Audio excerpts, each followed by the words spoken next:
Hello there. We'd like to welcome you to the virtual kitchen table. We're Erin from Ever Learning, Ashley from Ashley as Mama and Storytime Shelves, and myself, Hayley from Taking a Kinder Path. We're gathering for conversations about family life and home education, particularly unschooling, which is sometimes known as self-directed learning, or as I like to call it, natural learning. We'll be sharing our experiences and ideas, learning as we go. We hope you'll pull a chair up to the table and join us.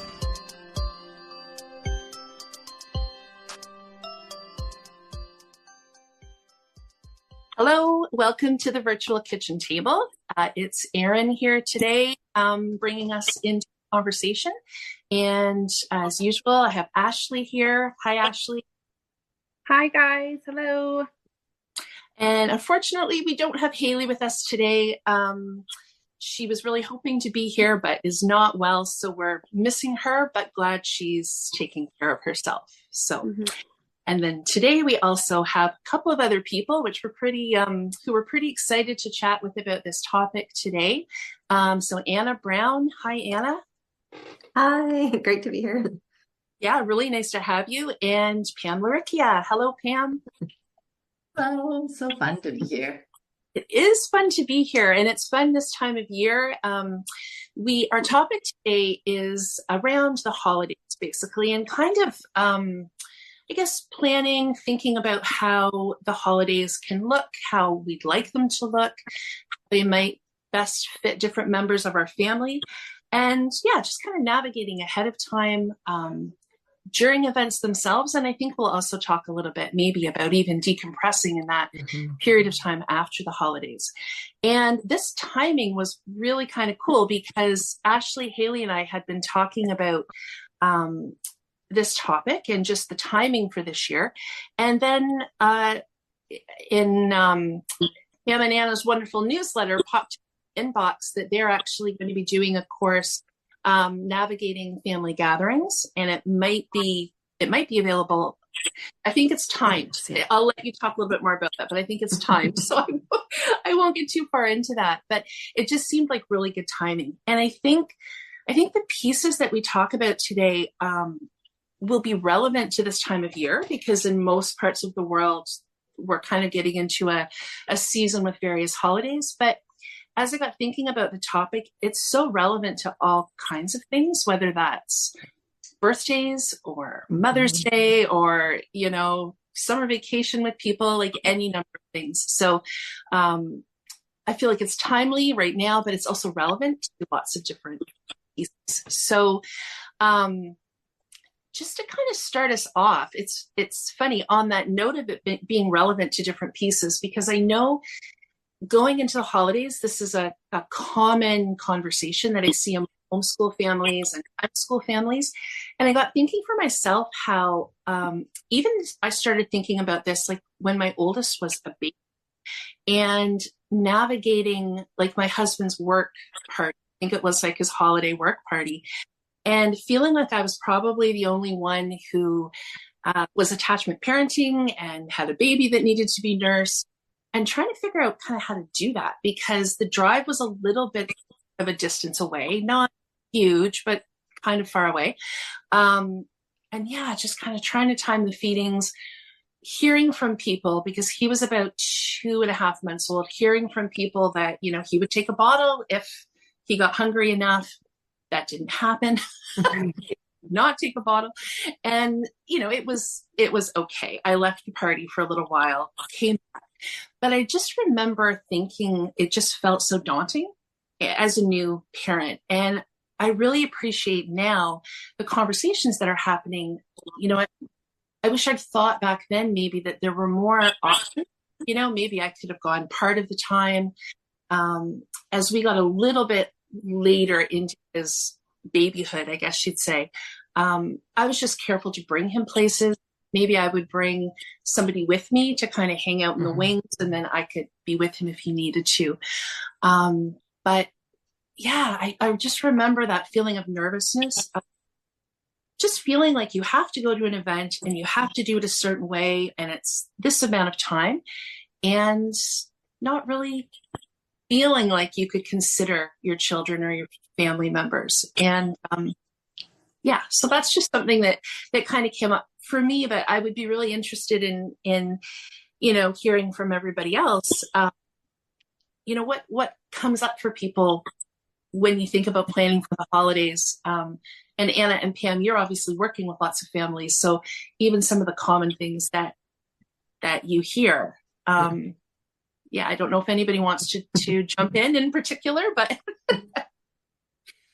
Ashley, do you want to start actually? Because you're navigating this with younger kids right now. So yeah, sure. No problem. Yeah, I can relate to what you just said, Erin. I mean, as always. So my two are 10 and 7. So they are still quite young, but just listening to you there, Erin, I'm thinking, so my oldest is 10. So I've been kind of at this, like navigating family gatherings and different events with kids for a decade. And I'm still really figuring out each time and each year how to do things a little bit differently. So I'm like reminding myself that it's okay. It takes time, for me anyway, to figure these things out. But like I said, every year, every event, I kind of shift my thinking, adjust how we do things. And what it really comes down to, and what I've been more aware of these past probably good few years now, 3 or 4 years, is being really intentional, which I think we'll talk quite a bit about today, like being really intentional and being selective when it comes to choosing, and that it is a choice as to, for the most part, it's usually a choice on whether we decide to commit to attending an event or if we want to, I've spent time figuring out how to kindly decline certain invitations, but just figuring out, the best way forward. And there's still times where we go to an event or we do something and afterwards I'm just like, oh, why, or what could we have done differently? So it's not like, you get to a point where you figure it all out and everything's smooth sailing. But yeah, it has taken me a while. Years to just kind of realize that I have that permission to be intentional and selective. And it changes too, of course, as our kids grow as to what events work for them, and what don't. I love this topic. I have lots of thoughts on it and stuff, but I'll pause there so Pam and Anna can share as well. Yeah, I will say, I know so many thoughts. I'm very excited about this conversation. And Erin, when you were talking about the work Christmas parties, oh my gosh, just flooded memories back to all that. And yeah, I feel like just as you were talking about the choice piece, it's something at first that it's like, oh, okay, we have to do this, and almost kind of hiding like as you were saying, you kind of snuck away for a bit and then come back, and hiding that piece just to not feel so judged, and whether that was in my head or not, because you come to realize over the years that really everybody's busy figuring out their own stuff. They're not really looking at me. Sure, there's the odd person, but it's that confidence piece, that understanding, like, these are my choices, the intention piece that comes into it, the realization that I have agency, that I can make a choice, and that my choices can change over the years, and that's okay. That doesn't make me wrong from before. I can make a choice and things can go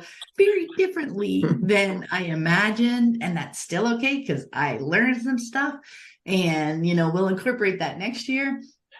Just all those different pieces that I can bring into the conversation without, like, I think I was very harsh on judging myself in those kinds of situations because I was kind of incorporating, what could anyone else judge me on, right? So I take it on every imaginable judgment and try to incorporate all of those into what I was doing in the moment and how I was trying to navigate it.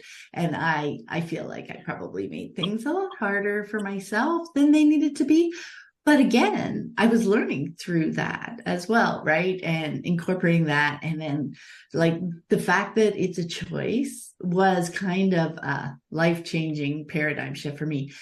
And lately realizing how much of a choice it is to go to something from a feeling of obligation. Like I definitely felt obligated to show up at the work parties, right? And then family gatherings, there might be times when, I really feel like I'm obligated. I don't really have a choice, yet I can think it through and reframe it and acknowledge that feeling and say, okay, I'm choosing to lean into this. I still have all sorts of choices inside that obligatory piece that can make it make the experience more of my own, rather than making it so negative obligation. I'm just being dragged here with my fingernails scratching on the door frame as they pull me out the door. I don't need to go in with that attitude. There is so much more choice, even inside something that feels obligatory enough that I'm not in a place that I want to deal with that piece or resist that piece as much. Does that make sense? Yeah, I mean, I think the choice piece is huge for me, because whenever, and I use this in all areas of my life, but when I start to feel that kind of tense energy or that contraction, I'm like, there's always a choice, and then that just helps me slow down, calm down, look at, and again, I might choose to still do the thing that felt obligatory or whatever it is, but I'm coming from a place that's just calmer and more relaxed. And then that helps me get actually to that place of intention. It's like, okay, I really am choosing this, and I can bring this intentional energy. I can bring this feeling of why am I doing it? And I know, versus like you're saying, Pam, getting pulled along. And then what I bring in that situation is just a negative energy that then kind of spirals, the whole time. And I loved your piece too, Ashley, about just it grows and changes. Like it is evolving, as our kids get older, as family things change, all of these different pieces. And, I have just like a quick story from last night, when I was thinking about this call, or Thanksgiving is coming up for us in the United States. And I was talking to my mom, and a cousin's coming, and blah, blah, blah. They wanted to bring a dog. My husband's allergic to dogs, blah, blah, blah. So my mom's having to have this conversation with my cousin, and I can feel her like really being worried about telling my cousin that they can't stay at our house. And I'm just like, why is this so hard? What is happening? And I'm trying to help her through, like, I can do it. What do you need? And I remembered that my mom is 90. So probably 60 years ago, my Aunt Barbara, who is the mother of this particular cousin, long dead, had told my mom, we're family. We don't stay at hotels. And so my mom, bless her, has carried this piece, all this way. And so it was a good reminder for me. I got a tiny bit frustrated, but it also was a good reminder of me of like, okay, everybody's carrying so much weight, so much of this judgment, like you were talking about, Pam, like if we can, again, just slow things down, see each other as humans, help each other through this. It was just this reminder. And I thought of this call, and I was like, oh, the holidays are so fraught, Yeah. Oh my gosh. So there's pieces from all of those that are swimming in my mind now. So let me see if I can kind of keep track and remember. So Ashley, the piece about I think it's just the idea that you will probably need to reinvent things every year. So it's like anything that we do in our parenting journey, it's not like a one and done. It's more that spirit of, Pam always talks about being open and curious, and that really is helpful to me, because it's that spirit of just knowing that these situations will come up. They'll continue to come up with our kids. They'll come up with us throughout our lives. It's just interacting with people and continuing to be open to thinking through. So, and of course, when your kids are a bit younger, that can change quite quickly from year to year developmentally. So it's, just continuing to be open to that. Pam, I think you said something about the idea of hiding, maybe like hiding certain pieces of maybe like ourselves, our family structure. And I hadn't thought of it that way. But when I think back to things that Christmas party, or, we used to get invited to a lot of weddings, like really big weddings. And it was the same thing. It was this sense of almost feeling like I didn't want people to know how worried I was about my kids when I was away, or how connected we were, or that one of them, might need a phone call or might need us to pop back. And, we never know what's going on for other people. There could have been all kinds of other parents feeling the same way. It didn't feel that way to me in the moment, but you're right. It's not like everyone's looking around at us. It's, I'm thinking of those events. They weren't even my wedding or anything like that, but we can build up these stories that we really kind of have to keep certain things super private or hidden. And then the other thing that came up for me around that is that as my kids, as I parented a little bit longer, so I'm thinking of I remember going to a wedding, and my younger son was that similar age. He was maybe like 2 or 3 months. And we brought him with us, and we talked to the couple ahead of time. And we had a place figured out that I could go and I could nurse him, or we could change his diaper or whatever. And it just felt so different having communicated that ahead of time and just saying yeah, we would love to come. But if we come, we'll need to bring our baby, and is that okay? And, maybe we could figure something out. And it was no problem at all. And the other cool thing about that is I noticed people were positive about it, almost in a I don't want to say surprised, but maybe a little bit kind of like, oh, this is kind of cool. They have this 8-week, 9-week-old baby, but they came. And because I think some people just don't go, and that's totally reasonable too, just not go to events when you've got a little baby. But I think people are often making a black and white choice. And I think maybe if they see us kind of navigating things and communicating and figuring things out, maybe it plants seeds for people a little bit, and they start to think that maybe there's more than just the black or the white option. And then Anna, the piece about the dog, I can feel that, these different family events, and you have, it's that feeling sometimes of being caught between two people, and and then you think you have it figured out, and maybe another factor comes in, and it's and we had a dog situation in the summer where one of my guys asked if he could bring a dog to a pretty large event. And I said, I really thought it would be better if he didn't. And then of course we get there, and my cousin shows up with a dog of the same large size. But you know what? That situation was fine too. That was a situation where a dog wasn't expected. But everybody made the best of it, and we figured it out. And there were a couple of people who were quite fearful of dogs, but my cousin was very respectful, and we just kind of communicated. So it's that sense that even if things flip at the last minute, just continuing that open and curious attitude, that it's not just all in the planning, it's also keeping that energy in the moment, I think, too. So, yeah. Something just real quick that you said that sparked for me that idea of you creating that conversation and bringing the baby. It just made me think when I tend to host a lot of our family events, and I loved being that host that really was aware of, hey, you've got little kids. Do we, can we make a space? Are there special foods, and so we can really start to change some of those cultural pieces of not thinking about kids and not thinking about families, ourselves as we're doing that. So that just kind of came to mind as you were saying that. Yeah.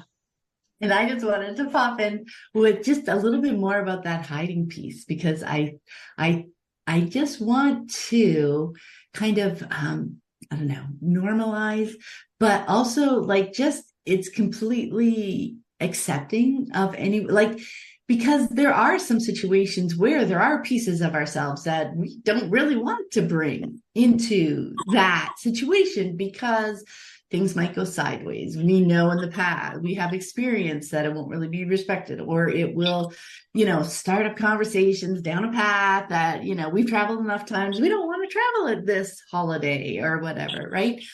So being intentional again, Ashley, about the pieces and that we want to bring into this particular situation.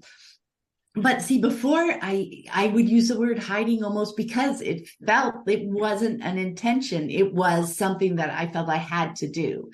It felt more of an obligation, more fear-based, right? Rather than intentional, I can choose, okay, and I can prepare myself a little bit ahead of time. And I can say, okay, in this situation, these are the pieces of me and of our family that we're bringing into, and these are the pieces of this event, back to our why that you mentioned, Anna, why we want to come, what we want to enjoy. And when I can think about those a little bit ahead of time, so they're kind of in the forefront of my mind when we're attending the gathering, then I've got little pieces in my back pocket. I've got open and curious questions in my back pocket for conversations. There are particular people that I've realized I want to chat to. So I more intentionally make sure, that I hit them up along the way. I make sure we've got situations like Anna was talking about, that we've got a little space set aside that we can go to, like just going through that in my head beforehand and chatting with my kids, with my partner, so that we all kind of have a plan. We all know what it is that we're going to enjoy. We know the pieces that we want to avoid, but we've got top of mind all the cool things, right? So it wasn't, to feel bad that, I must be my whole self in every situation. That's not helpful. In absolutely in different situations. And then we like to find ones where we can be our whole self, but we can absolutely still enjoy and choose to enjoy attending all sorts of, whether it's from birthday celebrations, summer gatherings, summer barbecues, like all these different pieces, just visits alongside all the holiday things as well. When we're more intentional and we just prepped ourselves a little bit to remember all the choices we have, to lean into the fun things that we want to get out of it. And it just seems to, in my experience anyway, make the whole thing more enjoyable and needing maybe a little bit less recovery after that you mentioned earlier, Erin. Yes, exactly. And that kind of segues, Pam, in my mind to something around, even things for ourselves, the holidays, as much as we're thinking a lot about our children, that idea that we don't always have to kind of be wide open about every part of ourselves or even highlight. So something that I was thinking about was going to either parties or family dinners and being a vegetarian, but not necessarily wanting that to be a huge conversation. I want to slide in and get through the situation. You're not looking for it to be the topic of the meal.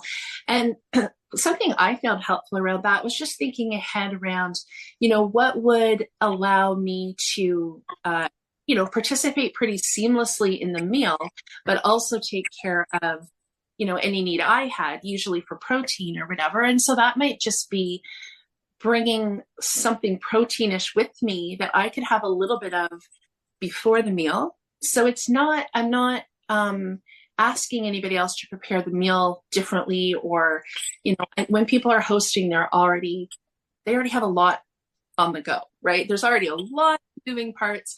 And some people love that and they want to do something extra, or they want to know. But I always just wanted to feel like it wasn't required or assumed. So if I could just kind of take care of that one part on my own, I could pretty seamlessly flow into the vegetables and potatoes and whatnot, and it doesn't become a thing. Again, for some people, they might be more open or more conversational about that. It's not to say that you can't be, but sometimes we have those pieces that we're like, I don't really feel like talking a lot about that. I think, unschooling and homeschooling fall in that category too. Depending on the environment, you might not want that to be the main topic. So you just think a little bit ahead of time around kind of how you're going in. Yeah, sorry, go ahead, Ashley. No, it's okay. I just wanted to, before we move away potentially from talking about food at gatherings, that was something I made some notes on and had some thoughts on because, and I think it's true regardless of age, but just with mine being younger, going to any event, I mean, there's typically food, and I've had to learn from not so pleasant experiences of just what that can be like, so for example, like Thanksgiving dinner was a somewhat recent family event for us. And I was reflecting afterwards being like, oh, I kind of shifted some things there and that went a lot better because when my two were even younger, when they were really little, I would bring food for them. I would bring snacks for them. But it was like once they got a bit older, like I want to say maybe 4 or 5 years old, the expectations from others, or maybe I assumed expectations that others had as they got older would be that they would eat certain foods or the same meal that everyone else was eating, which I think a lot of parents can relate that that's just not the case with children, and just people in general like different food and we prefer to eat food we're comfortable with. But I was really noticing the pressure that it seemed like my kids were kind of under, and the adults around the table watching them, and the little comments or not so little comments that would be made. I know one comment was made, this actually wasn't too long ago, and it surprised me a bit that comment was still made at this family gathering, but it was something like, if you want dessert, finish your dinner on your plate in a not an unkind way. It wasn't harsh, but still I stepped right in. I probably didn't even need to at that point. I think my kids would have responded like, no, I don't. But just having thought about that ahead of time, thinking about what you can say in response to those different situations and comments that can be made around food. Erin, like what you were saying, like just bringing stuff ahead of time that like for my kids, I know, because the other thing is with kids, like food's so important, just like sleep, right? So if we're at an event or it's holiday season and we're at event after event after event, that's not what we do, but I know it can feel that way during busier seasons.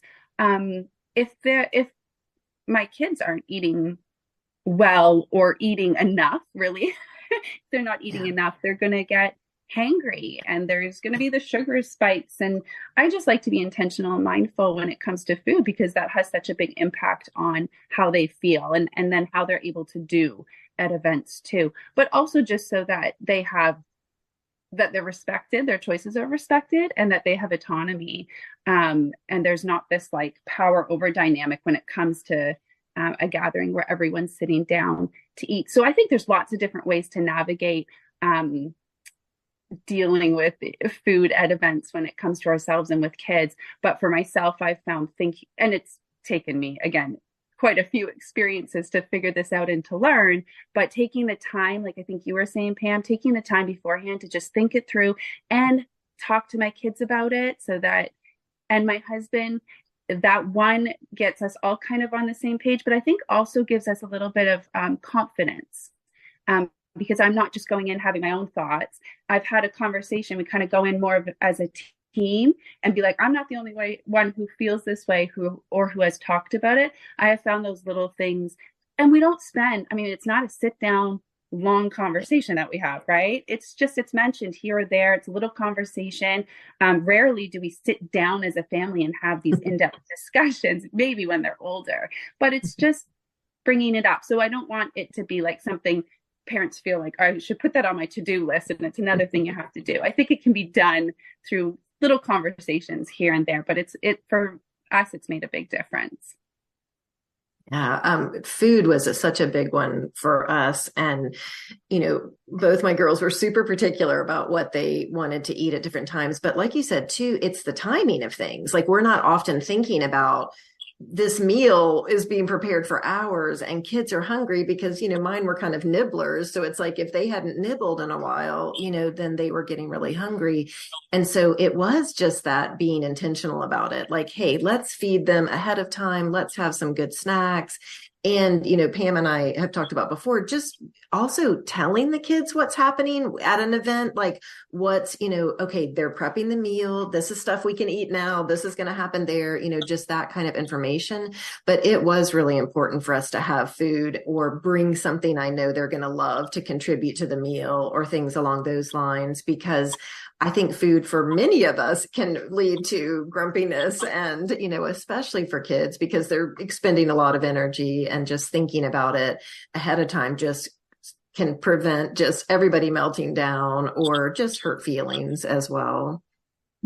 Yeah, I think that so many of these events, right, for celebrations and holidays and everything are kind of focused around a meal. So food is definitely something that's so worth thinking about ahead of time. Like I had the same kind of vegetarian, one of my kids was vegetarian for years, many, many years, Erin, and did the same thing, kind of ask, oh, what are we having, just to get an idea. But over the years, you kind of get a feel for how the meals flow, and it's, oh, well, I'll bring a dish. I'll, bring some, and then I could always bring one or two things that, number one, I knew my kids like, and, fit their eating style, so that we could have that there as well. So that if at that moment nothing else appealed to them, there would be something that they could sit for a few minutes and eat. Because yes, oh my gosh, we feel horrible when we get overly hungry. And there were two pieces that were really helpful for us over the years. Like Anna mentioned, the checking in. So, I would be, hanging out with the adults for a bit, checking out, talking to people in the kitchen, helping out a little bit. Then I'd, scoot out and give the kids an update on how the meal prep was going, how long it was going to be, so that it wasn't an adult barreling in on them in the middle of whatever they were doing. Say, okay, let's get to the table. So that even if they were in the middle of something, they knew they could anticipate that this was coming up soon. And we could have conversations about, like, in the moment, we could chat. I loved Ashley's point about it doesn't need to be big sit down conversations. It's like, hey, this is coming up. Zia said she's making this. Do you still like that? 30 seconds of a conversation here and there over time is really helpful, because it doesn't get weighted. Because if you add that extra weight to it, then all of a sudden, oh, this is a deal. This is a big deal. Is there something I should be more worried about or whatever? Or we're just going over for holidays. So that checking in piece was really helpful. And through experience, how late meals end up going. Like, I know when we go to my mom's, meal's always like an hour and a half later than she anticipated. And so we would make sure we'd have snacks, or, those kind of eat before we go, like all those kind of pieces, just to take care of ourselves, and for that to be completely normal, not for, oh my gosh, we need to starve ourselves for this big special meal, or any of those pieces. The other piece, and maybe it was only in my in-law situation, but like being excused from the table was a big thing for them. And when you were talking earlier, Erin, like what I could feel looking back is just kind of this little bubble around my kids where I could absorb. Oh yeah, and you were mentioning the comments, Ashley, where I could kind of absorb those comments that were coming and just kind of bounce them back. But that's why I needed to do a little bit of prep myself, so I could have something in mind that I could reply to, or that I could, just take it in and come up with something and then let it roll off my back. Because if I brought that forward, we would just be spiraling down. But anyway, so for that particular one, I'm like, my kids are not going to sit for an hour. Like, you adults are sitting here at the table for the 6 courses or whatever. So like by course 2, they were, number 1, full, number 2, like ready to move on. And I could just excuse, when I started see them moving around, oh, are you full? You ready to leave? You're excused. And that was it. And then if anybody had, an issue with them leaving the table, I was the one that excused them. So I was the one that they would come and have a conversation with. It wouldn't be them going to my child and saying, you shouldn't have left the table because you weren't excused, and, all those kind of pieces. So I found there were lots of times where I could anticipate, step in, and smooth things out. It also meant that I was the one that they would come to and have the conversation. If it was something they were uncomfortable with, and then I could work it through with them and have that conversation. That's brilliant, Pam. I like that. And I think I can think of myself doing that in various situations, but I don't think I've ever really framed it that way. But that idea of the bubble and just absorbing some of those pieces is really helpful to think about it that way. Yeah. It just changes. It changes where the I don't want. I guess I'll just use the word blame, but it Right. changes where that gets directed. And we as parents have probably already done some preparatory work going into the situation, so we can hold that for a little bit, right? We can kind of prepare ourselves that we might be holding that. So I love that. The other thing that I like to think about is, what can we bring in to, like, how are we also thinking about the other people that are coming to our house or whose house we're going to? Because I think that kind of spirit and that energy goes really far when people feel they're being considered. And, whether it's something fun, like, I'm just thinking of my daughter's 18th birthday. We had like a barbecue at family's house, and she likes pretty traditional food, like kind of standard salads, barbecue. Like, that's what she wanted, which was great. That was the base of the meal. And then I have one of my guys and also my niece who they are really more into sushi and seeds and different things like that. And not that they don't like the other kind of food. So it wasn't that they needed to be sort of accommodated particularly, but it was just fun for me to show up with some of that stuff. And they were like, oh, because they were fine to have the other salads and the barbecue and stuff. So it wasn't like a dietary thing per se, but just to be able to show people that, that we're thinking of them in different ways. And I think when our kids are little, we don't always have time to be bothering with all of that. So it's not to say that people need to run out and do that. But if it comes to mind and we're in the store, I just find it fun to just kind of show people in different ways that we're thinking about them for the celebration as well. And I guess maybe more on the accommodation end of things, I guess I often think too about, like, how is the time going to be spent? And so let's say we're bringing a few games or something like that. Just me kind of thinking ahead of time, is there a child there who might be kind of shy or might be nervous about their reading? Or maybe there's a child who just kind of learned to read and really wants to kind of do that. So just keeping in mind, and sometimes it's adults who really shine during certain kinds of games, but then you see them really shy away from others, whether that's like trivia versus whatever. And so I just like to think about that ahead of time too, like maybe bringing a range of games that, just kind of have some variation to them, or that we can pair up with. I'm really onto this game thing, but just, I like that idea of being able to like work in pairs, because sometimes I think both kids and adults can feel pressure about things. Right. So I guess thinking about how time is spent, those are some of the details that I try to keep in mind a little bit, just to kind of keep that energy flowing well for lots of people. Pam, I know. I'm like, Pam, you've got Yugo games, and I've got one other thing I want to say about there. That was something that I ended up finding really helpful. And certainly with my in-laws, where we ended up, what was really helpful was because like the adults would want to sit around the table and just talk for hours.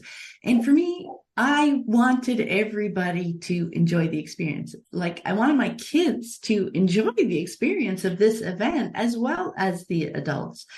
And what I found really helped, because I found that the in-law adults, they just wanted to talk to the kids. They wanted to engage with the kids, but like talking was all they knew.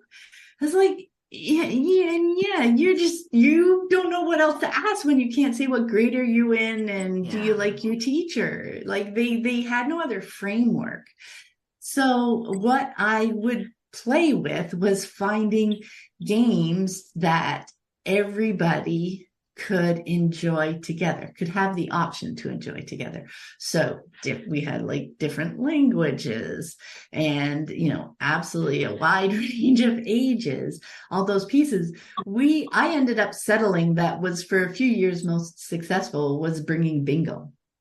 Because then it's a super easy game, really easy for somebody who's not played before to pick up. Language really isn't a barrier because we could say a number in multiple languages, and it didn't really matter if you were 3 people or 10 people or 15 people, however many people were in the mood to play.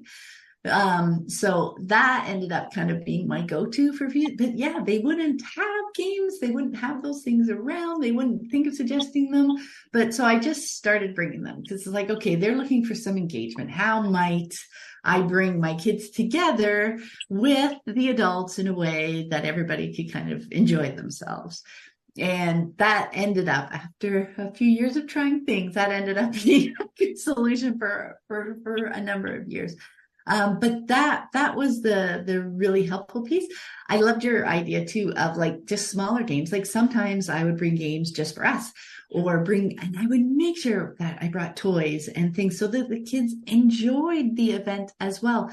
And, I might say, oh, if they started, asking, like if my sister-in-law or brother-in-laws, whatever, started asking questions that like are irrelevant to my kids, I might say, oh, why don't you, share the story about this? Oh, go grab your toy and show them how this works. Like Transformers were really popular for, look how fast he can, transform this, to try and, because you want the event to be like, even if you're just a guest, the event to be enjoyable for as many people who are attending it. And then there are other times where, I'll just always remember one Christmas, and I'm trying to remember how it ended up. But we ended up me and the kids sitting in the laundry room floor because the event was downstairs. And we like sang through an album, one of their favorite albums at the time. So the experience was, I still remember that. They still remember that. So even when everybody's like doing their things and we're not kind of clicking, we can still find time and make space for us to enjoy. And then we came out and said, we sang through this whole entire thing, still be excited and having fun. Just like, again, you were saying, Erin, about planting seeds. We can plant seeds that even if we're sitting in a laundry room on the floor, we can still have lots of fun. Like, and thanks so much for inviting us over, end the story there. But bingo, I'll suggest that.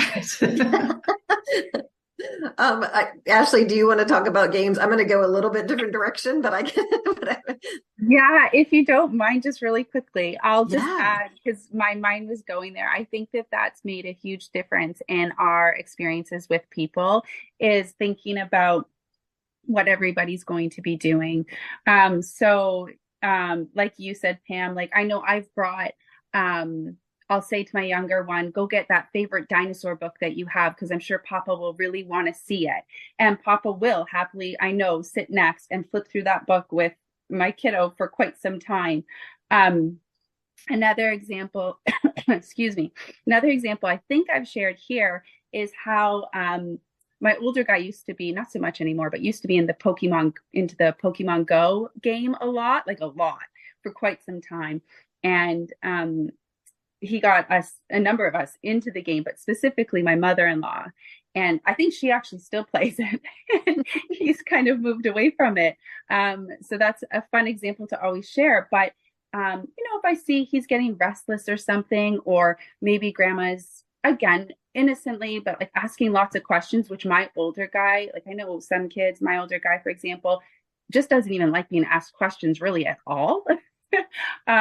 So that I'll try to jump in real quick and be like, oh, did you check out what grandma caught in Pokemon Go recently? And then they'll shift into that. And then just one other thing that I found we've done that's worked well in those situations. Again, over my in-laws, but I mean, anywhere in the winter. So for Christmas gathering where we are, there hopefully will be some snow. There usually is. But my in-laws have this really like decent hill in their backyard for tobogganing. So I'll make sure, because it's a bit of a road trip for us, but I'll make sure that I pack what we need. I'll pack their toboggans. Even though they take up space, it's worth it because, again, mine are 10 and 7. So if they're inside for 3, 4, 5 hours long, however long this event is, we typically always go outside, but it's usually myself or my husband who recognize, oh, I think now's a good time to go outside, and maybe grandma will take them out to go tobogganing for a bit. We usually all kind of take turns, which is nice because they get outside. That's nice for obvious reasons, probably. But I think it also gives other people an opportunity to kind of slip away, like what we've been talking about, to go like, oh, I'll go take them out for a bit, or I'll take them over to the park or to go for a walk. So yeah, I hadn't thought about that too much. So I'm glad that you, I think, Pam, you originally brought that idea up around, yeah, just being intentional about, okay, what does this actually look like when we're there, and what are we going to do? And games and books and just finding activities that we know people can connect with has made a big difference for us. So thanks for letting me go ahead, Anna. Yeah, no, I love that. And I think again, it's that intentionality piece, right? And because I know the people at these events do want to connect with my kids, but like you said, Pam, they just sometimes don't have the tools, or it looks a little different. And so they're not sure. And so bringing that book, bringing the game, even just, reminding them of a conversation that they know, then I know they'll engage, just makes such a difference versus just kind of standing back and it all goes awry. And then the kid that doesn't like questions, because I have one like that, but who also likes to talk about what they're interested in, so if I can get that going, then it goes. So I love all of that. And we're a big game family. And I do like bingo because, yeah, like we have some competitive people and we do a lot of different types of games, but I think bingo could be a fun addition because we usually have a big crowd. But the thing that was really back to what you were first talking about, Erin, that came to mind for me was this idea of just kind of the energy we bring to it. And I love that, thinking about maybe a special thing you could bring for the host or other kids that are there that that might help them, feel included or feel special. But another piece that I've found is just bringing my kind of excited energy to it and really acknowledging the host for all the work they're doing and the favorite dish that they made. And just really, because people want to have fun at holiday events, but they can be a little stressful when you're trying to get food on the table and you've got a lot of people running around. And so, I don't know, just taking that moment to connect with people when you come in, your gratitude and your excitement to be there can kind of give a boost, as they're doing all the work and getting things ready. And so I don't know, I feel like the energy we bring, and I guess I want to say how I get there is the pieces we've been talking about, like understanding my why, knowing that I have a choice, and then bringing that intentionality allows me to, even if I know there may be some bumps, to bring a higher energy that I think helps kind of set the stage. Yeah. And I, Ashley, when you were talking about, because I think it kind of ties in, you were saying with like the tobogganing, for example, maybe sometimes a grandparent might want to take a turn with that.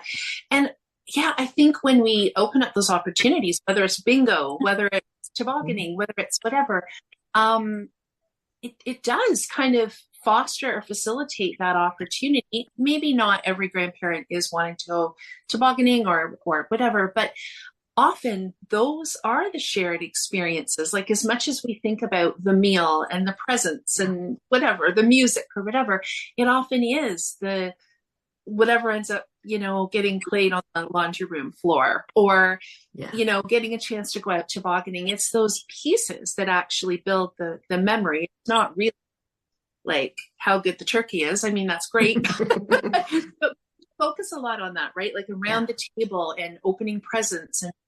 But there's all these other side things that probably build relationship more. I had a thought, and I'm going to have to come back to it, but something else just popped up around presents, which I just wanted to say, I know for some people, the idea of being kind of this big present opening and being watched while they're opening presents, whether that's like a birthday party or Christmas or a bridal shower or whatever it is, it can feel like a lot. And something that I always found too, we had various people who had very different abilities as far as the type of gift that they were able to purchase or buy. And so I found over time what worked both for that and also for my kids is, rather than having a big present opening, let's say at a birthday party, Christmas is a bit different because there's lots of stuff going on for everybody. But I feel at a birthday party, it's kind of like one present is coming to you after another. And it was just sort of, as people came in or before they left, I would check in whether they wanted to open a present for that particular person. And then they actually had a moment with that person versus everybody sitting around the room kind of watching this string of presents. So that was a little bit of an aside. I can't even remember where I was going before that, but I think it was just that idea of kind of continuing on, this energy that we bring, and understanding that everybody does want to bring their best. Everybody does want to have a good time. And people, as you said, Pam, sometimes people, their go-to is to ask certain pointed questions to kids. I know what it was. I wanted to just see what thoughts anybody had around the whole sort of homeschooling question or unschooling question, and whether there are things that people find helpful or not helpful. I can say for myself, it depends on who's asking the question and the context. So again, if we were out at, say, a work, sometimes they have those work holiday gatherings or something like that. I often don't even bring it up at all. So if people kind of ask how things are going, how school's going, if you're just there for a quick minute, I might just say great or fine, right? Because you're kind of gauging how interested is the person really, and how much time do we have to talk about it. But sometimes it does get a little trickier because it is maybe more of an around the table thing. And I have to say for myself, because when we go to gatherings with family or friends that we know pretty well, they already know that our kids aren't in school. That actual question doesn't come up. But what I find is that if there are other kids there that do go to school, the conversation is much easier with those kids because there's that common language of what grade are you in? How do you like your teacher? All those kind of schoolish questions. And sometimes it's hard to know, even for myself, how to bring my kids into the conversation if they're wanting to be in it. Sometimes they don't, but sometimes kids do like to talk about what they're interested in and what they're diving into. And it can be hard to kind of navigate that.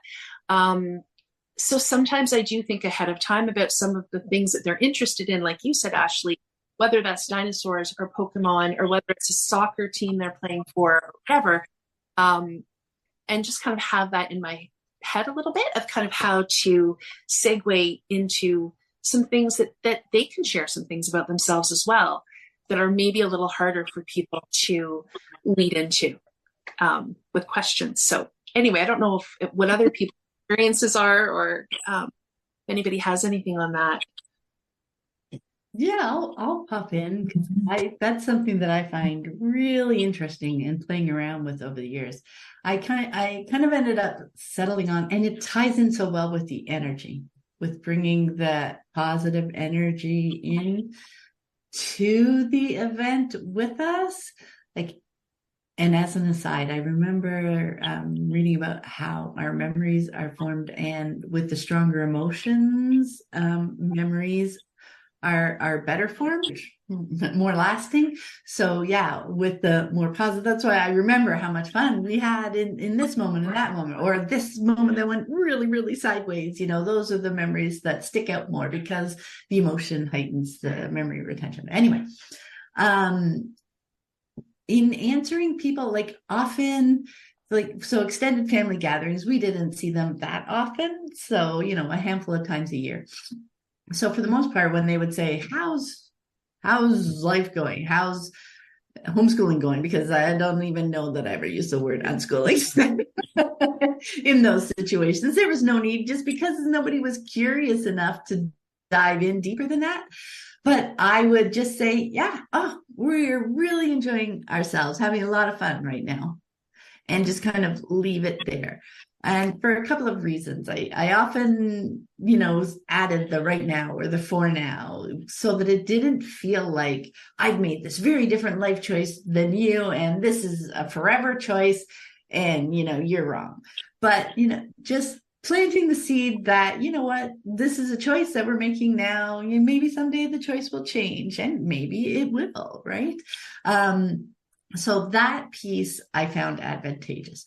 The bringing the positive energy to it was really helpful, I learned over the years, because even if things were feeling, maybe I was having like kind of a little bit of a wobble at the time, or I was just like feeling overwhelmed, getting all the kids, like this is the holiday season and we've got, a number of things that we want to do, and I'm dragging a little bit. But if I brought that dragging energy, their family, so often they want to be helpful. They want to, try to help me through this. So if I it's really hard right now, you're going to want to try to help me fix it. So, and of course, the first, if you send the kids to school, you wouldn't have them with you all day, right? Like that was always the first answer. And that, number one, I'm not going to do it. I'm not going to do it because you told me. And then you're ignoring their advice because you invited their advice, because you said things weren't, things were feeling hard right now. So again, the intentionality and the prepping for a situation like, okay, I love you guys. You're my extended family. And also, I don't really need your advice for the lifestyle that I am choosing for my family. So this just doesn't happen to be a place where I want to chat about my challenges. I have other places in other communities where I want to bring those questions. Definitely, it's not about ignoring and feelings of overwhelm or ignoring wobbles and questions and things that I'm trying to process and figure out. It's just being selective and intentional where I want to bring those questions, right? And extended family gatherings, typically we're not the place where I was going to bring that stuff. So that having those back pocket quick responses, that because at the root of it, yes, we are enjoying this life. We're having a bump or whatever, but this is my choice. Back to why am I making this choice to homeschool my kids, to unschool my kids, and to just steep in that for a little bit, to remember, even when things feel hard, this is still the choice that I want to make. So I can bring that energy with me and just kind of answer that question and move on to something else. And what I love to do, Erin, as we were talking about planting seeds, is to plant the seed to them, to ask them, as in the adults, what they're interested in. Oh, what's a movie you like that you watched recently? Or, what do you like to do for fun? I used to love that one because they had such a hard time answering that. Because life was just work and make food and sleep, right? Life was hard. This was it. So I would show up there with my bubbly, smiling self and say, oh, what did you do for fun last week? And they would just be so stopped up. For me, I was just planting seeds of other questions you could ask a person rather than what's your job? What grade are you in? Like, irregardless of age, even, like there is a wide range of other conversations that you can have with another person, asking them what they like, what they're having fun doing, like all those other pieces of their life, just asking those questions. And I used to just have fun asking them and watching them go, nothing for from it. I think for me, I love that so much. I love the turning around. I did that a lot when the kids were older, and they'd get a lot of, what college are you going to? Or what's this going to be? And, we just turn it back around. Tell me what you loved about college. Are you working in your field? Are you, and because that was always fun to see where that goes. But I think, Erin, it was very much the same for me. It's so dependent on the person. Okay, what's their interest level? What do they know? Not, and tried to keep it pretty high level. We also had the back pocket things because, again, my girls wanted to connect with these people and they wanted to share things from their life. And so me just kind of talking with them ahead of time, what, I bet your granddad's going to be super excited about this thing that you're doing, and that we went to see these airplanes that he likes or whatever, and so that they loved that. They loved having that thing that they knew would make that connection. And I think that really helped, just having those back pocket pieces. And absolutely, Pam, not bringing any kind of problem about it. We just kept a high energy about we're doing. We're really enjoying things and having fun. And, I would make sure I had some back pocket things that, just because I think people want it to make sense to them, and it's hard. They're like, what does this mean? And so I could talk about, a field trip we went on or things that we did, and then they can kind of put it in their little box that makes sense to them and move on. If it's somebody that's more curious, you'll get more interesting questions, and then you can do that. I think for me, what I realized, and I can be a debater, I like talking about, unschooling and homeschooling, obviously. But I knew this isn't the forum where I want to try to change someone's mind or convince them about the things. I just have no need for that. And I think what can be helpful when you're first starting to navigate this, especially, is just, you don't have to feel defensive. They don't have to understand why you're making this decision, because why you're making the decision.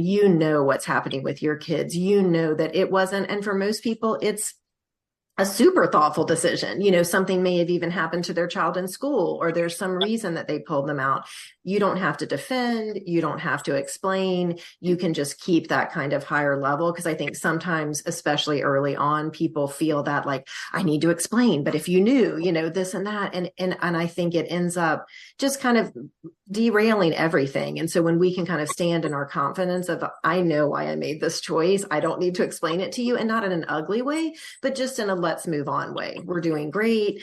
And how are things going with you? And pass the bean dip, and just keep it moving, because I think that can be a stumbling block for people when they're going into family events, especially if they've just started maybe homeschooling or unschooling, and they're going to that first event. They're carrying some anxiety, but just rest, and why you've made the choices you've made, and you don't have to explain or defend. Okay, I just want to jump in one and to follow up what you said there. That piece too, I noticed that the need to explain, the feeling of defensiveness. When I dug into that, what I found was, I'm really wanting these people's approval, this person's approval. So that's, if you're processing through that, et cetera, that was something interesting for me. And then it was just working through, why do I need their approval? What do I think I'm going to get from that, et cetera. So that might be an interesting, just deep dive to take for a little bit. But what reminded me, Anna, when you said, that depending on the person, et cetera, they don't really know what our life looks like. And it reminded, I had forgotten about this, but that was something when we started homeschooling back in 2002, I found out that it existed on the internet. I had no clue. Nobody in my friend circle, nobody in my extended family. We had teachers. We did not have homeschoolers. Nobody knew. They thought it was illegal to go to school. So what I did, starting that first year, I took the kids out of school in March.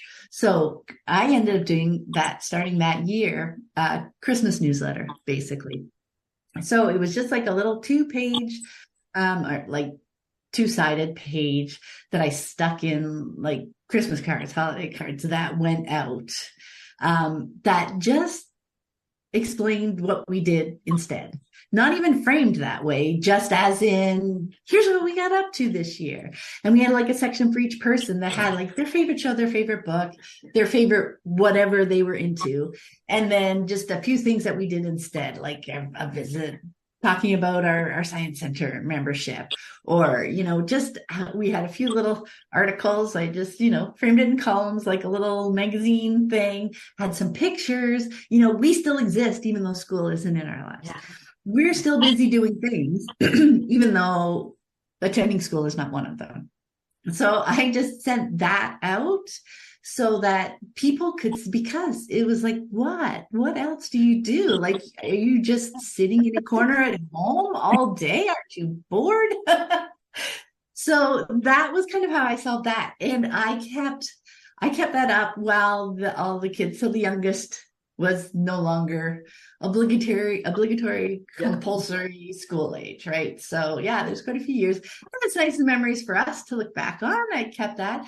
And over the years, I got feedback from people that, oh yeah, we really look forward to seeing what you guys get up to. Because, you know, it was vacations during school weeks, right? Low season. And again, just that excited tone, right, to share the fun stuff, and here's what we're doing instead. So that was really useful. And so they had that without me needing to have that conversation with them face to face. If they had questions, you know, they could come and talk to me. Happy, because you can definitely sense the energy if somebody is looking for an opening, or if someone's just truly curious, like, what the heck are you guys up to? Anyway, yeah, those two things bubbled up for me when you were talking. Ashley, is there anything on your end around that? I just think that that's such a brilliant idea. I love that so much, Pam. And it did make me think about how, well, I don't put together a newsletter, but that does sound really fun. I will snap pictures, I would say fairly often, but just when I think of it, of something maybe that we, like one of the kids made, or somewhere like a hike that we went on. And I think my first thought is just to share with family. But as you're talking, Pam, I realized that I am kind of like selective as to who I send those pictures to, like my mother-in-law, who's wonderful and very supportive. But I know she would want to see what the kids are up to. Like, I know she loves it when I send a photo. But it does provide some insight on what our days look like for people who don't live a homeschooling lifestyle. And then I send it to my sisters, and then not too often, but once in a while, to extended family as well. So, but it's just like a quick snap of a photo on what I do on my end, and I send it. And yeah, I appreciate you sharing that, Pam, because it just makes me think about, like, it answers questions. It allows them, next time they see the kids, to ask them about, like, they have a specific thing they can ask them about. So I think that's awesome. Such a great idea. Yeah. It was long before phones had cameras. Yeah. right. The Laricchia Chronicle. That's so true. Now it's so easy to just quickly send something. Easy. Yeah, I think that both of those ways of doing things are brilliant, and just really help connect people to our kids. One last thing I had on that is just when we're talking about kind of coming in with this positive energy and often confident energy, and then depending sometimes on who's asking the question or who we know we're going to be visiting, sometimes too, I find around the homeschooling piece to kind of bring in a humble energy as well, because I think, we see this, right? Somebody finds out that you're making this decision, they're making that decision, and there's an assumption that maybe you feel they have it wrong, or you have a special window into this world that they don't understand. And I think too, for me, again, it's very dependent on who the conversation's with. But if the conversation is a little bit more than those 3 or 4 sentences, just being clear that there are challenges sometimes where we kind of continue to figure things out and see how things go. I have found that because I often have a hard time in the moment describing what home education is, or what we're doing or what we're not doing, And the questions often come kind of, there'll be like a legal question, then a question about one of the kids, like it's all sort of, and you're going, okay, where do I go with this? If I kind of preface it by saying, yeah, it's a big topic. And, even after all these years, I often don't feel like I can tie it up very easily. So I'll try my best, to answer the questions, just so it's clear that there's more to talk about if they're interested. But I don't have all of this tied up to a neat definition. And I find if it's kind of someone who actually is interested, that works really well. Like you said, Anna, I don't want to get into a big, deep conversation at the Christmas dinner about it, but it just kind of, it becomes more of an authentic conversation that, yeah, I don't have all the answers, but I would like to talk about this at some point if that interest is still there, because some people are really interested. Like, we assume it's always going to be that the moment, but there are people that are like, oh, wow, that's, they might not even have kids themselves, but I'd kind of like to find out more about that. So, I find that just kind of that humble energy can be good. And I think for me, what that looks like too is just the I messages. Like I'm not making broad statements that everybody needs to homeschool or unschool. It's really just like, we've just found this is what, works best. And this is really what's helping, my daughter thrive. This is what's working for her. And that, Pam, you mentioned it a little bit ago, that kind of for now, so not this definitive, this is the one right way. Because, we talk about that a lot, Erin. There's no one right way.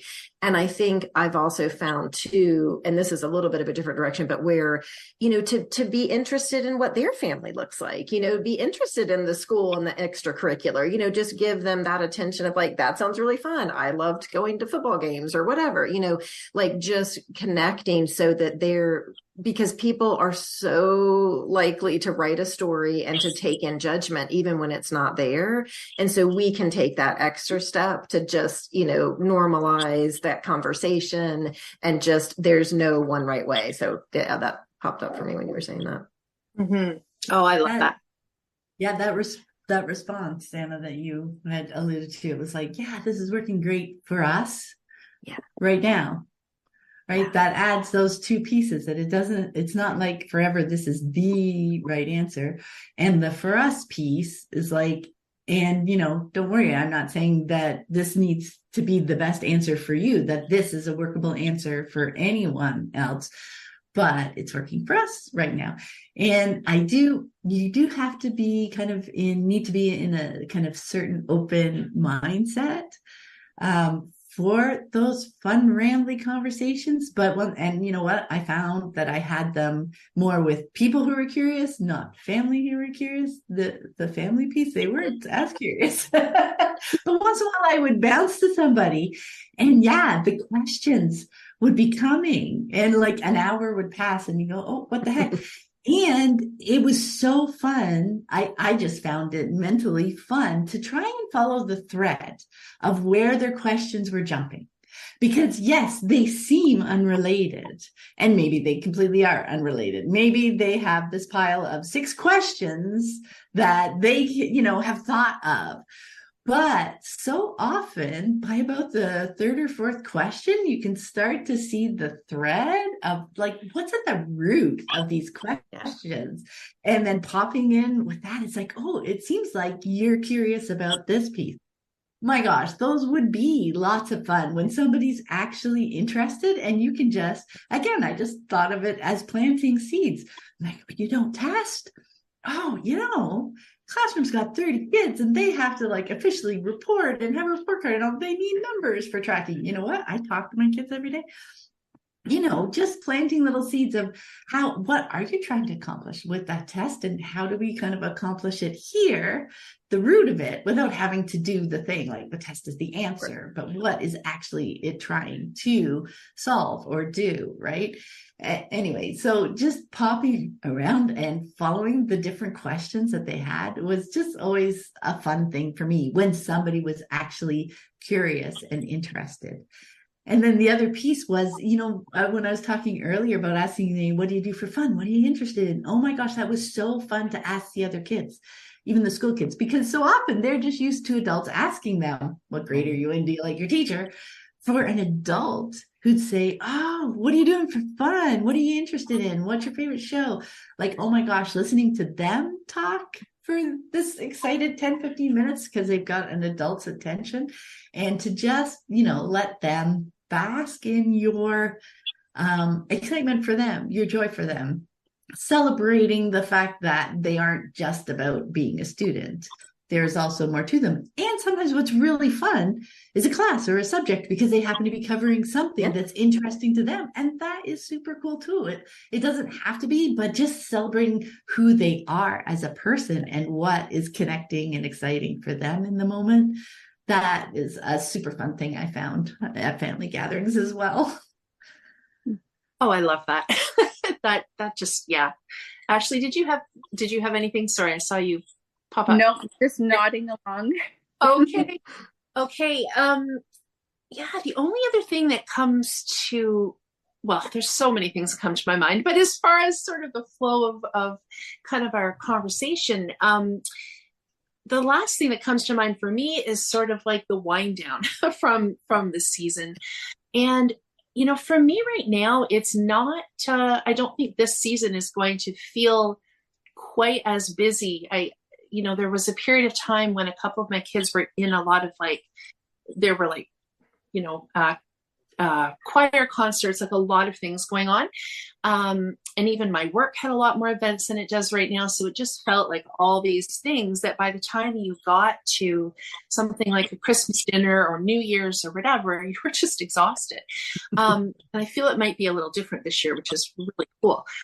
But one of the things that I started realizing is that I could take, if there were things that I felt that I wanted to do for the season that just didn't feel there was time to do that, whether it was Christmas carols or reading I wanted to do, or even just gifts that I wanted to enjoy more, that it didn't need to be, there's not like a day that everything has to be wrapped up. So for me, we started leaving our tree up longer. And so I kind of have, just for myself even, I kind of acknowledge the 12 days of Christmas. And that's something that I started doing maybe 4 or 5 years ago, because I just would get to kind of, I don't know, Boxing Day or even New Year's, and it would just have felt like so much. And as much as I enjoyed it, it's a lot for everybody else, right? It's for kids, it's for grandparents, it's for work people, all these pieces. And it just felt very performative rather than any opportunity to just decompress and have any real meaning to it. So for me, just kind of giving myself that space and kind of carving it out, it meant that I didn't have the same expectations for Christmas Eve, or everything didn't have to be all the traditions happening the way that worked for me.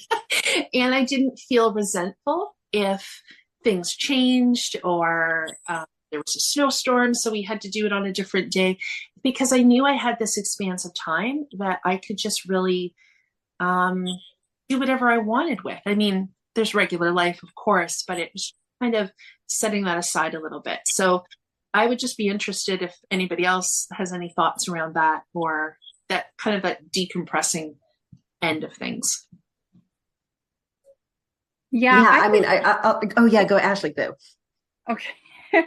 I was just going to say, because I've thought a lot about this the past, maybe not quite 5 years, but 3-4 years of making sure, we've used the word intentional so much, but I think it's so key. But in looking at, especially for my family around Christmas, really the month of December, and really, because it's exciting. And especially maybe when my kids are excited because they're really young, and, you can quickly fill up that calendar. So, and I talk about this probably too much, but building in that time for the downtime, the rest, and making sure that, if we've got, a couple of events already in a week, that we don't commit to anything else that week. So just spreading it out and making sure that whether it's for us Halloween or Thanksgiving or Christmas, giving myself permission and that reminder that we don't have to do it all. Hopefully we'll have next year as well to do things. So if we don't go out this year to look at Christmas lights, not a big deal. And it goes back to taking that time. What's important to everyone this year? What do we really want to prioritize this year? Because there's only so much time and there's only so much energy we all have. So just building in that rest. And then the second thing I wanted to say quickly was having those conversations with the kids about how they might feel when it's all over. So it's for my guys, again, because they're young. Christmas Day is the day, even though we've got other things, Christmas Day, waking up that morning, opening the gifts. I think that's still what they look forward to the most. So having, again, a brief conversation, right? Almost in passing. I wonder how it might feel once you've opened all your presents.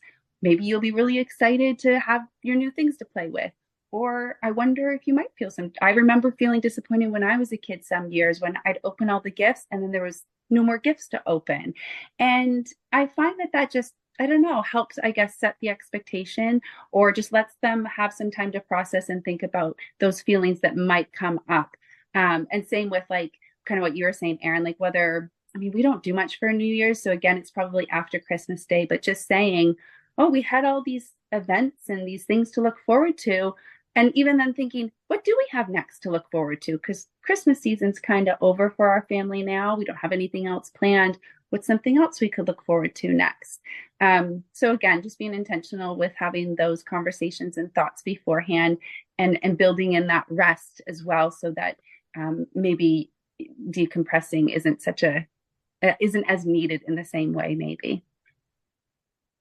I don't think you can ever talk about that too much, actually, because I think we can lose sight of it, right? We're all having the excitement of the season and then these invitations are coming in and things are happening. But I really love just that idea of let's make sure we're not overcommitting. There's more time. There's plenty of time. I'm always saying, it's like, and just to build that rest in so that we're not just so spent, by the time actually even, a particular holiday gets here. For us, it was a lot about, we do have this, big kind of build up to Christmas. We have a lot of birthdays prior to that and even some after it.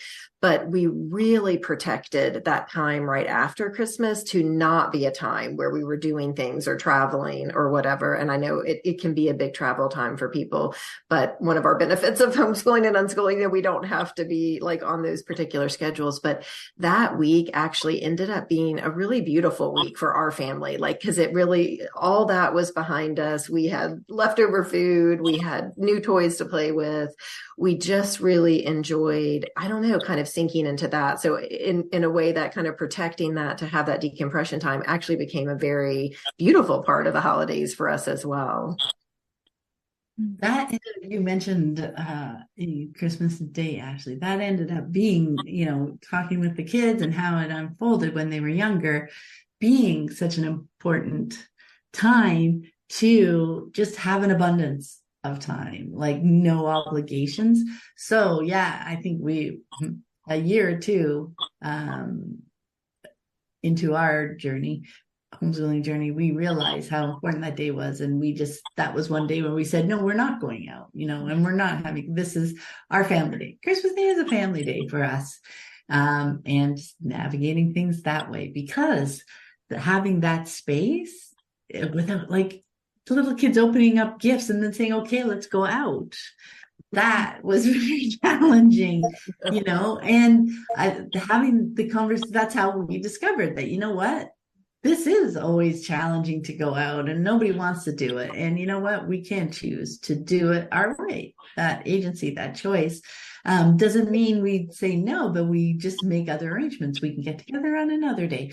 And we found that so helpful to spreading out, like you were talking about, Ashley, spreading out of the visits or the having visitors, like all those pieces, so that it wasn't all focused on 1 or 2 days, because then the energy is just so ramped up and so challenging, and then you need so much decompression after. So I love the 12 days of Christmas there, Erin. It's just spreading things out more intentionally again helps us enjoy each of them in their own ways, instead of just being like this big, long flood of over 2 or 3 days, seeing everybody and going everywhere and just like overwhelming all of us, really, not only just in the prep work, but the kids themselves getting trudged from place to place to place. Yeah. Anyway, so yeah, go ahead. No, go finish your thought. Oh no, that was basically like when it came to the decompression piece, weaving it into the season versus like, here's the season and here's the decompression, and trying to do it along the way so that we didn't burn ourselves out. There, I love that. This is a very specific thing, and it's actually back from something you said a long time ago, Erin, about the gifts. I just wanted to bring that up again because, and just like for the introverts in the world, a lot of people have this idea of if we do, everybody opens the gift and we watch them, we're being very appreciative and we're, this is a way to slow it down or do this. And we're a family of introverts, and it just feels terrible to have everybody looking at you. What are you supposed to react to? The hot pink sweater that somebody gave you or the whatever it is, And so I just, to realize that people are different and that it's okay to do things differently, and that we're not appreciating, if we all do it. So we tend to do the flurry of opening, and then, the walking around, if we want to, that feels better. And so I guess my point with that is just to, if something isn't working for you or your kids, it's okay to say, yeah, this doesn't feel great. We can switch that up, even if it's been a tradition, or if somebody has, kind of a moral judgment about it. It's like, hey, we can rethink this a little bit. So I don't know. I just forgotten about that when you mentioned the gifts earlier. Yeah, no, I love that. And I think that, Ashley, when you were talking about preparing and leaving some of that, I'm going to say white space. I can't remember what word you used, but and just all these different pieces we've been talking about. We didn't really talk about the word or the topic choice as its own subject, but really that is what weaves through all of this is, choosing how we kind of prepare, how we do things in the moment, how we decompress, and just keeping aware of that choice, that there are options. Pam, you said something at the very beginning, and I can't remember what it was, but what came to mind was like choices within choices are the words that came to my mind, is that we make choices, but then even within those, we can move around a little bit, flex. And something that helps me sometimes if I'm having a hard time imagining that there actually is a choice, because sometimes some situations it's much easier to see the choice than others. Sometimes what would it look like if I had a choice? If I could choose, what would I choose? And sometimes that just helps me bring it down a little bit and realize there is more option there to realize, because I think we can get really stuck in, hey, it's my choice, but they don't understand the situation. There's not really a choice. And so I just have to go, okay, well, what if I could choose? And what if I could choose about this one piece of it? I just find that helpful to just kind of put that out there. But what if? And then sometimes that flows a little bit better. But that's like a kind of a not a mind game, but like a game that I like to play with myself if I'm feeling obligated to do something. I enjoy trying on. It's like, well, what if I chose to do that? What would it be if that was something I really wanted to do? Right? Like, instead of feeling obligated, if I wanted to go, what would it be about that thing that would be making me want to go to it? Right? And maybe in exploring that, it's like, there are these handful of things that I enjoy alongside the obligation piece. So often when it came to family things, that is where I ended up. It's like, there is so much obligation energy. Like, nobody asked me if I wanted to do it. But, there is these things that I actually enjoy about it. If I can get past the expectation on me, I can realize, what, for these things, I want to go. And then there's the piece of realizing, okay, they may think I'm going because I'm obligated to go, but I know I'm going because I will enjoy these pieces. Like, I know that I'm going for reasons, that this is my choice, and it's getting a little bit of processing to get to the place that it's okay if from the outside it looks like I'm showing up because I have to show up. But so often, if I can separate those two, that obligation energy from the actual event and what I can do and how we can enjoy it and the fun we can have, and talking to my kids, like, they don't feel that weight, certainly not as much, because I'm not putting it on them. So to find all the ways that things that they enjoy about it, it's like, oh yeah, that is fun. Yeah, we can do that. Yeah, we can bring this game. We can bring these toys. It's a new house, some new rooms to go and explore for a few hours, like all those pieces can help me, even if it looks like an obligation that I am fulfilling, really, we're still showing up with choice. I can still find my choice within all that. And then that just opens things up and you find so many other pieces. And it's like, these are the pieces I don't like. I can be doing this instead at that place. Like, if this thing that typically shows up each time and we really don't like it and we get pulled into it, like, that is when I'm going to say, hey, why don't we go for a walk? Let's go get some fresh air. We can be doing other pieces because we have that choice within there. There are so many different ways that we can navigate those things. But yeah, separating out the obligation from the actual event, that was a lot of work and very useful work for me. Definitely. And we can find those, like Anna, I've heard you talk about, finding that space when you're somewhere where a child can kind of decompress a little bit or regroup. And we can do that a little bit for ourselves too. Like, I have been known to go out to the car for a couple minutes, or, I love a good bathroom. Just go and just breathe for a minute, right? And not that anything's going wrong, but if you are, more on the introverted end of things, sometimes just finding that decompression space and kind of help remind yourself of the choices and all those little pieces. So I just kind of wanted to throw that in there too, that we can find those little places for us as well. So yeah. I found finding one thing that really helped me was I would just go hang out with the kids, because often the kids and the adults were in different spaces and when we were going to somebody else's place, right? And the way these things worked out. And when I was just feeling overwhelmed with the adult conversation or that energy, it's like, I'm going to go check on the kids, which, like, totally, they'll all take that. Oh, thank goodness, somebody's going to go look at the kids. I don't have to do it. So I got to go and just relax in their fun energy and just really just decompress for 15 minutes. It's like, okay, I'll go back and see what they're talking about now. And what's really fun is if you get there and you notice there's another adult there doing the same thing. I love that. Oh my gosh. And it's like a different energy even between you and the adult, because you're both kind of there to be in a different space, right? So that's kind of funny. But oh my gosh, does anybody have anything else, or feel like we've covered a lot of good stuff? Really enjoyed it. Yeah. Yeah, okay. So much. I feel like it is a broad topic. And I think, again, it's just that bringing that intention, recognizing the choice and just giving it that little bit of thought, because we can so easily be swept along, when it comes to things like this. So yeah, I love that.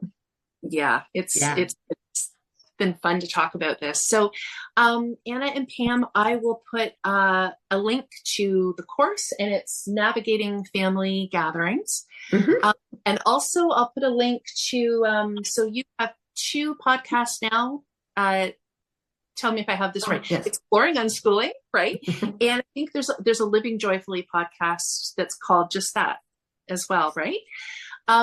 And I'll also put a link to Living Joyfully Network, which I have gotten so much benefit from, because I think that's the other thing, is that when we're talking about this, it's so nice to have a community of people who we can bring things back to. And even in tougher moments of overwhelm, it's kind of like we can imagine that there are these other people who are working through the same things, and we can kind of, get some ideas and support from. So for holidays or many other things, I'll link that as well, because it's such a great resource for people to know about. So thank you so much today. Yeah, thank you so much. This was really fun. All right. It was See you. Nice to meet you, Ashley. Thanks Yes, very you much. well. Bye-bye. And this ends our conversation today. We hope you found it interesting and helpful. If you'd like to connect further or see additional content, Erin can be found on the web and on Instagram at Everlearning. Ashley can be found on Instagram at Ashley as Mama and Storytime Shelves. And I, Hayley, can be found on the web and on Instagram at Taking a Kinder Path. We'd love it if you'd share this conversation with anyone you think might like it. And if you've enjoyed this episode, maybe you'd consider leaving us a review. We'd love to hear your thoughts. We're so grateful you made time in your day to listen to us chat. Thanks so much for listening.